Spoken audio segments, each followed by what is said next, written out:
Hi everyone, it's Missy, and we are now 2 weeks after our frost-free date, so it is time to transplant our tomatoes that we started indoors.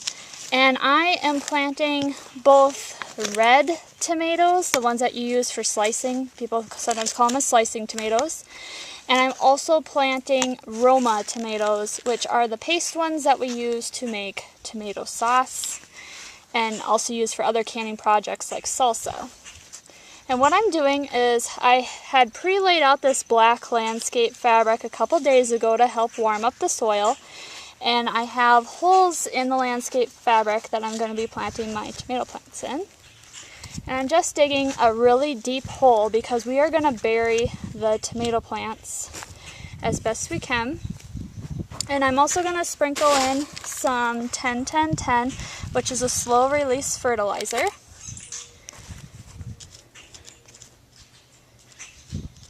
And then I'm ready to put my tomato plant in. So all I'm going to do is just loosen up the soil around the pot.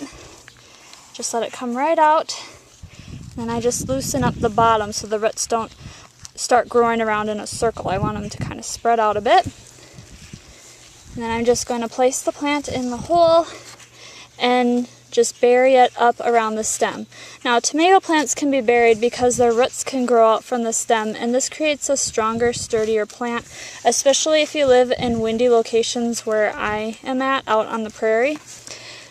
And especially if your plant is spindly, it helps give it some extra protection from being ripped out of the ground. Alright, so once I have the plant kind of in the ground, I just kind of lightly press around it. And then we have a lot of cutworms up here, so to protect against that, you can put a paper collar around it. What we do is use toothpicks. And I just place the toothpicks right up next to the stem, and I'll put 3 to 4 toothpicks around the plant. I'm going to put 4 around this one. And what this does is it prevents the cutworm from wrapping around the plant and cutting it off at the stem off at ground level there.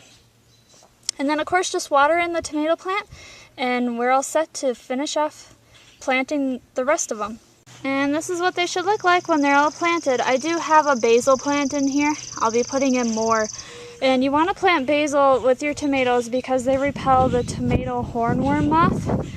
And then they're kind of a nice item to eat with tomatoes anyway. So I strongly recommend that you plant your basil with your tomato plants to help control your pests. So another thing that I like to do this week, and you can see these are the new strawberry plants that I had planted a couple weeks ago, and they have blossoms on them. But I don't want these plants bearing fruit. I want these plants to actually focus on their leaf growth. And so I'm going to be cutting these blossoms off so they can't pollinate and bear fruit this year. Next year they'll be set to bear some fruit. So I'm just taking a scissors and I'm just cutting off the blossom like so.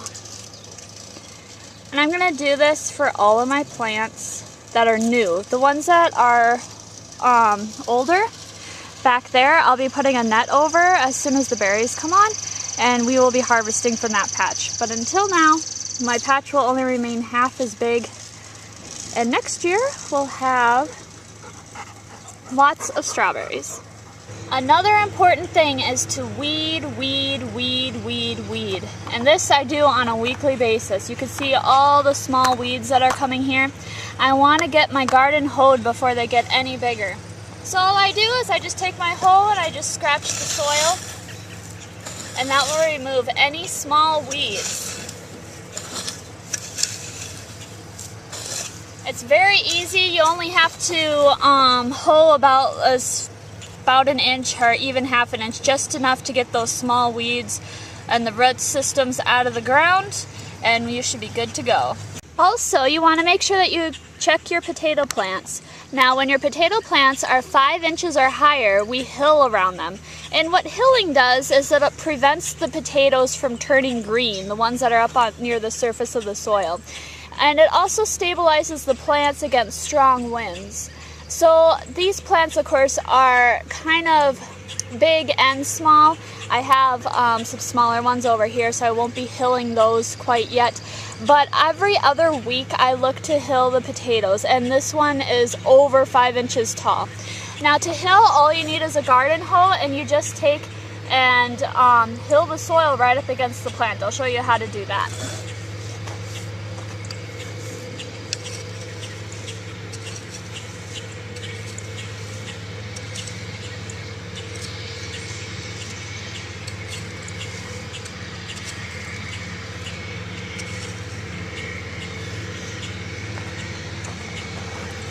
So really, it's kind of like a scooping technique with your hoe. I'll try to do this one-handed.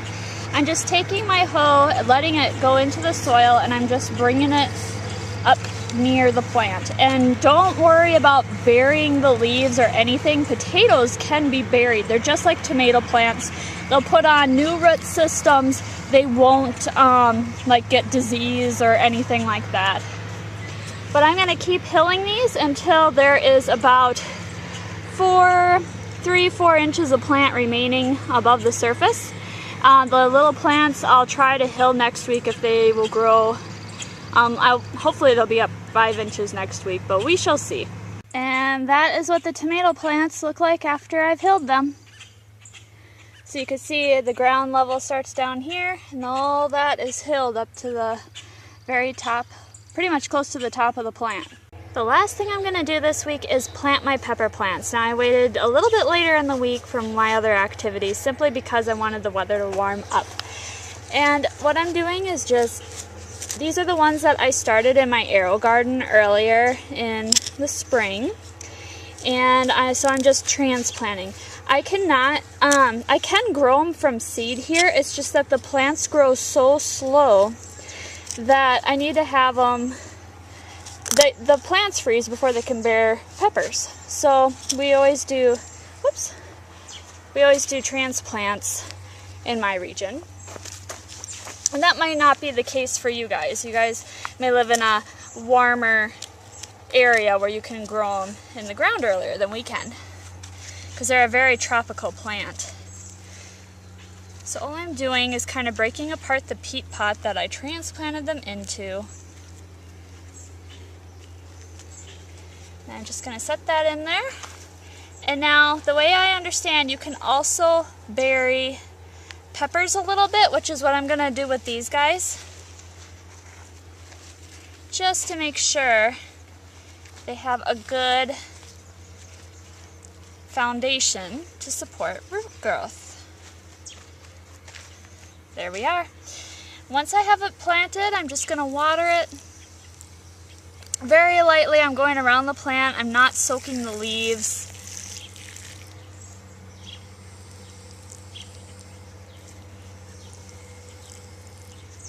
And this is where you're going to want to put toothpicks again around pepper plants like you do the tomato plants.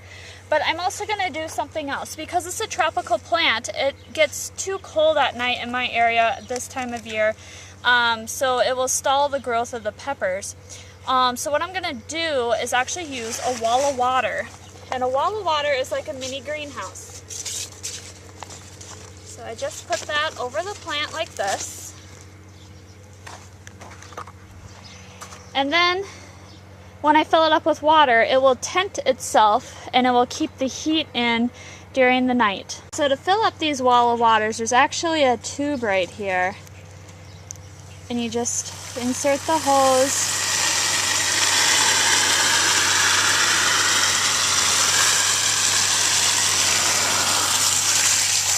Whoops. And see how the water is now in there? So that's why it's called a wall of water. It's just little tubes going around that we fill up with water. I also forgot to mention that with your pepper plants, if you want to add extra support, you can put a bamboo pole. I'm using a stake, and I'm also using what's called a tomato cage. I don't use my tomato cages for tomatoes, but I do use them for pepper plants to help support the plant when it bears fruit. I put the stake in, but the plant isn't big enough yet to be tied to the stake, and I tie them with nylons, old nylons. You can do it with some string and so forth too. But I'll do that later when the plant gets a little bit bigger. On the other hand, just so you guys know, that's what I'm doing with the rods over with the tomato plants. They're not big enough yet either to be tied to the stakes. But I do use the fence for them to crawl up. Tomatoes get to be too big and too heavy for the tomato cages that they sell in the store. But a piece of fence works out beautifully to support them. And that is it for the second week after our frost-free date. If you have any questions, please let me know. Otherwise, if you want to keep up with my garden updates, hit that subscribe button. Thanks for watching, everyone. Bye.